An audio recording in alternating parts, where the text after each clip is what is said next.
This pandemic has finally torn back the curtain on the idea that so many of the folks in charge know what they're doing.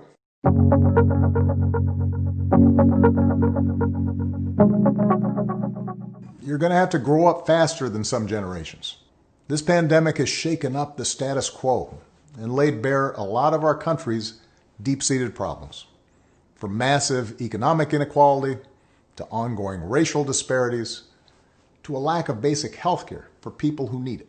It's woken a lot of young people up to the fact that the old ways of doing things just don't work. That it doesn't matter how much money you make if everyone around you is hungry and sick. And that our society and our democracy only work when we think not just about ourselves, but about each other. It's also pulled the curtain back on another hard truth.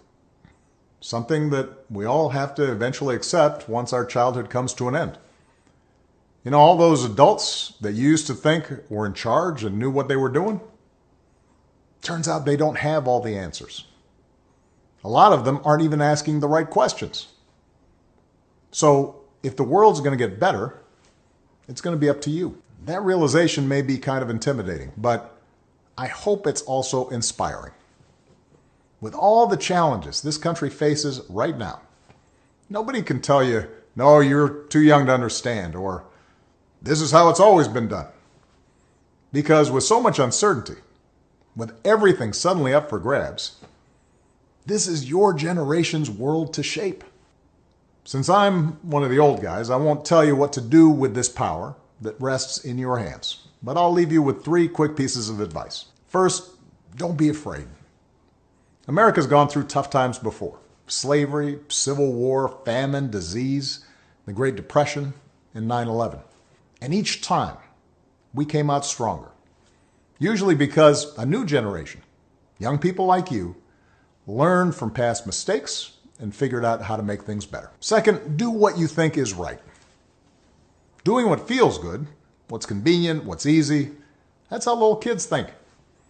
Unfortunately, a lot of so-called grown-ups, including some with fancy titles and important jobs, still think that way, which is why things are so screwed up. I hope that instead you decide to ground yourself in values that last, like honesty, hard work, responsibility, fairness, generosity, respect for others.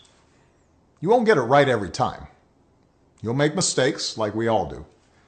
But if you listen to the truth that's inside yourself, even when it's hard, even when it's inconvenient, people will notice. They'll gravitate towards you. And you'll be part of the solution instead of part of the problem. And finally, build a community. No one does big things by themselves. Right now, when people are scared, it's easy to be cynical and say, let me just look out for myself, or my family, or people who look or think or pray like me. But if we're going to get through these difficult times, if we're going to create a world where everybody has opportunity to find a job and afford college, if we're going to save the environment and defeat future pandemics, then we're going to have to do it together. So be alive to one another's struggles. Stand up for one another's rights. Leave behind all the old ways of thinking that divide us. Sexism, racial prejudice, status, greed, and set the world on a different path.